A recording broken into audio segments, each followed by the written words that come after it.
Je m'appelle Marie-Maurice, je suis journaliste d'investigation en Suisse, à Lausanne, et j'ai lancé il y a 4 ans un média spécialisé dans le crime économique. Alors je m'intéresse particulièrement aux affaires de corruption, blanchiment et fraude qui concernent la place financière suisse.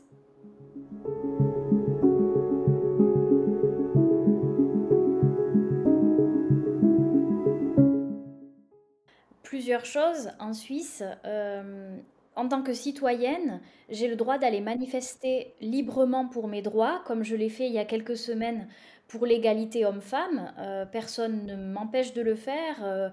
Aucune police ne me met de bâton dans les roues quand je marche et que je crie ou que je manifeste. Ça, c'est une chose. En tant que journaliste, ici, la liberté d'expression, c'est le droit d'écrire ce que nous trouvons important et d'intérêt public sans que personne ne nous en empêche.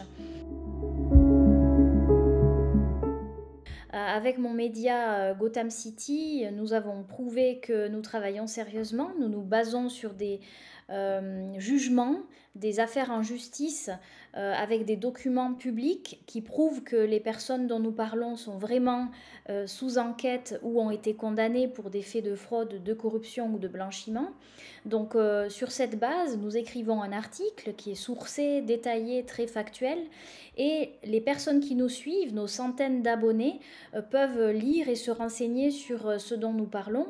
Nos articles aussi sont régulièrement repris par la presse internationale quand il s'agit d'hommes d'affaires américains, indonésiens ou angolais qui ont été condamnés ou qui sont sous enquête pour des faits de fraude ou de corruption avec des millions bloqués dans des banques suisses. Eh bien, ces articles-là sont repris dans le Guardian, la BBC, ce genre de médias grand public.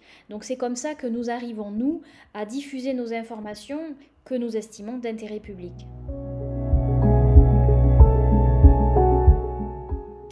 Alors, en Suisse, on a de la chance car la liberté d'expression est assez forte comparée à d'autres pays. Cependant, cette liberté, elle est menacée.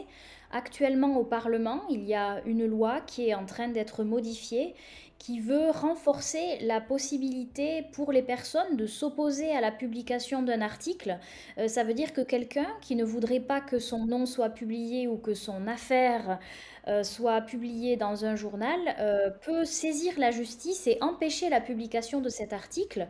Ce droit, il s'exerce assez fréquemment en Suisse par rapport à d'autres pays comme la France, par exemple. À Gotham City, on nous a l'année dernière empêché de publier 5 articles. On a eu 5 fois des demandes de mesures super provisionnelles, comme on dit ici. J'ai ressenti comme journaliste depuis quelques années un durcissement des rapports avec les interlocuteurs, notamment les chargés de communication dans les entreprises et les institutions qui demandent très fréquemment de relire les articles de plus en plus souvent. Ils veulent beaucoup modifier les propos qui sont rapportés dans leur bouche. Et les rapports, les discussions, les négociations sont souvent assez compliquées et tendues, surtout quand il s'agit d'un article un peu critique. Et ça, je crois que c'est un sentiment que je partage avec beaucoup de confrères et de consoeurs qui ont senti que écrire quelque chose qui concerne une institution, une entreprise est devenu extrêmement sensible. Même quand il s'agit de sujets tout simples, on peut parfois passer des heures à discuter avec quelqu'un en lui disant mais vous avez dit ça, donc je peux l'écrire. Et la personne dit non, mais c'est pas exactement ce que je voulais dire. Et puis vous n'avez pas le droit d'écrire ça. Donc vraiment, c'est un climat un peu de crainte vis-à-vis de la presse qui existe en Suisse comme ailleurs, je pense.